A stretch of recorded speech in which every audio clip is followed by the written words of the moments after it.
السلام علیکم ورحمۃ اللہ وبرکاتہ۔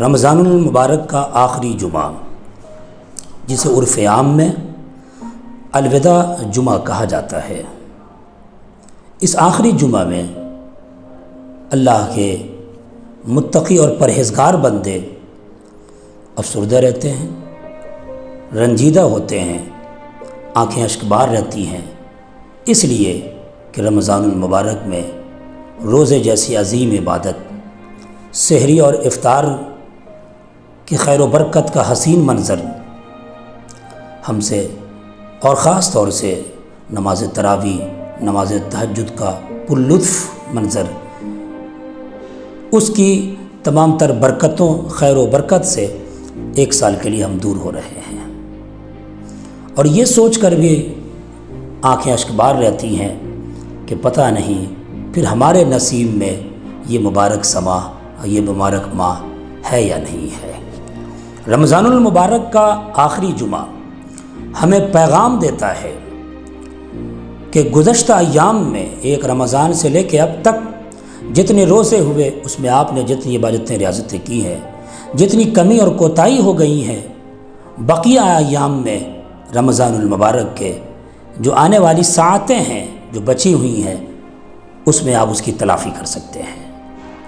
تو میں تمام احباب سے گزارش کروں گا کہ ان ساعتوں سے فائدہ اٹھا لیں، آپ اس ساعتوں کا فائدہ اٹھائیں، جو کمی اور کوتاہی سرزد ہو گئی ہیں اس کی تلافی کریں۔ آخری جمعہ ہمیں یہ اہم پیغام دیتا ہے۔ ہم دیکھتے ہیں اسلاف کا کیا معمول ہے رمضان المبارک کے ان آخری دنوں میں۔ رمضان المبارک کے ان آخری دنوں میں اسلاف کے معمول پر ہمیں یہ بات ملتی ہے کہ صحابہ کرام رمضان المبارک کی آمد کے لیے جہاں 6 ماہ قبل سے ہی دعا کیا کرتے تھے، استقبال کیا کرتے تھے، وہیں رمضان المبارک جہاں گزر جاتا تو 6 ماہ بعد تک اس کی قبولیت کی دعا کرتے تھے۔ لطائف المعارف علامہ ابن رجب حنبلی علیہ رحمۃ و رضوان کی انہوں نے اس میں نقل کیا ہے کہ مولا علی رمضان المبارک کے آخری دنوں میں یہ اعلان کرواتے، من هذا المقبول فنہنیہ ومن هذا المحروم فنعزیہ، کہ جس شخص کے روزے، جس شخص کی عبادتیں، جس شخص کی نیکیاں قبول ہو گئی ہیں، ہم اسے مبارکباد پیش کرتے ہیں، اور جس کی عبادتیں قبول نہیں ہوئی ہم اس سے تعزیت کرتے ہیں۔ حضرت کعب رضی اللہ تعالیٰ عنہ، ان کے بارے میں لطائف المعارف میں آیا کہ آپ فرماتے ہیں، من صام رمضان وهو يحدث نفسه انه اذا افطر بعد رمضان لا يعصي الله دخل الجنة بغیر حساب، بغیر مسئلة ولا حساب۔ آپ فرماتے ہیں آگے مزید، ومن صام رمضان وهو يحدث نفسه انه اذا افطر بعد رمضان عصى ربه فصيامه مردود۔ آپ فرماتے ہیں کہ جس شخص نے رمضان کا روزہ اس نیت کے ساتھ، اس عہد کے ساتھ رکھا کہ بعد رمضان ہم اللہ کی نافرمانی نہیں کریں گے، تو وہ شخص بغیر حساب کے جنت میں داخل ہوگا۔ اور فرمایا کہ جس شخص نے رمضان کا روزہ اس نیت کے ساتھ رکھا، اس ارادے کے ساتھ رکھا کہ بعد رمضان ہم رب کی نافرمانی کریں گے، تو آپ فرماتے ہیں کہ اس کے روزے کو اس کے منہ پہ مار دیا جائے گا۔ یعنی پہلے جس طرح نماز ظہر، عصر، مغرب، عشاء، فجر نہیں پڑھتا تھا، جیسے پہلے اسلامیات پہ عمل نہیں کرتا تھا، دینیات پہ عمل نہیں کرتا تھا، اسی طرح پھر اسی حال پہ رہے گا، تو آپ فرماتے اس کے روزے منہ پہ مار دیے جائیں گے۔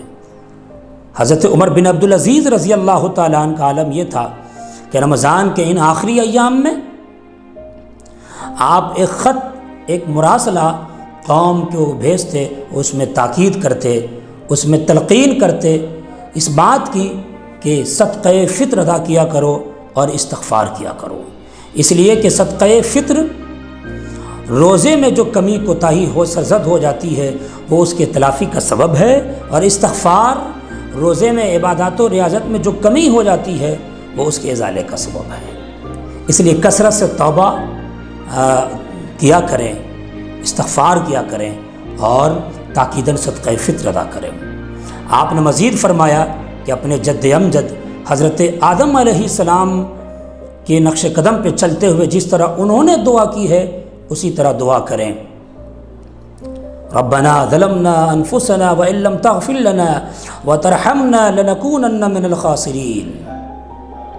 اے اللہ، ہم نے اپنے جان پہ ظلم کیا، اپنے آپ پہ ظلم کیا ہے، تو بخشنے والا ہے، اگر تو نے معاف نہیں کیا تو پھر ہم گھاٹے میں ہیں۔ آپ فرماتے ہیں جس طرح حضرت نوح دعا کیا کرتے تھے، لا الہ الا انت سبحانک انی کنت من الظالمین، اس طرح دعا کرو۔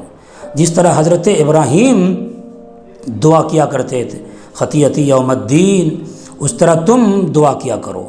جس طرح حضرت موسیٰ علیہ السلام دعا کیا کرتے تھے، رب انی ظلمت نفسی فاغفر لی، اسی طرح تم بھی دعا کیا کرو۔ ناظرین و سامعین، اپنے چاہنے والے خیش و اقارب سے میں گزارش کروں گا کہ رمضان کے بقیہ ایام کی ایک کا احترام کریں، اور جو کمی کوتاہی ہو گئی ہے وہ اس ایام میں، بچے ہوئے ایام میں پورا کرنے کی کوشش کریں۔ جاتے جاتے ایک اہم پیغام یہ بھی دینا چاہوں گا کہ عموماً لوگ عید الفطر کے چاند رات کو شاپنگ میں گزارتے ہیں، لہو و لہب میں گزارتے ہیں۔ معلوم ہے حضرت ابو امامہ رضی اللہ تعالیٰ عنہ کیا فرماتے ہیں کہ حضور نے فرمایا 5 راتیں ایسی ہیں جن میں دعا رد نہیں ہوتی۔ ایک رجب کی پہلی رات، دوسری شعبان کی 15ویں رات، تیسری جمعہ کی رات جو جمعرات کا دن گزار کر کے آتی ہے، اور چوتھی عید الفطر کی چاند رات، 5ویں 10ویں ذی الحجہ کی رات۔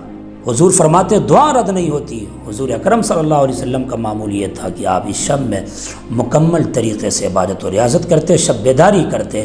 عالم ایسا ہوتا، بعض لوگوں نے فرمایا کہ صبح عیدگاہ میں آپ وہیں سے جاتے، ایسا لگتا کہ آپ اعتکاف سے نکلے اور عیدگاہ پہنچ گئے ہیں۔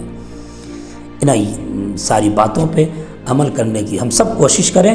وآخر دعوانا الحمدللہ رب العالمین۔ السلام علیکم۔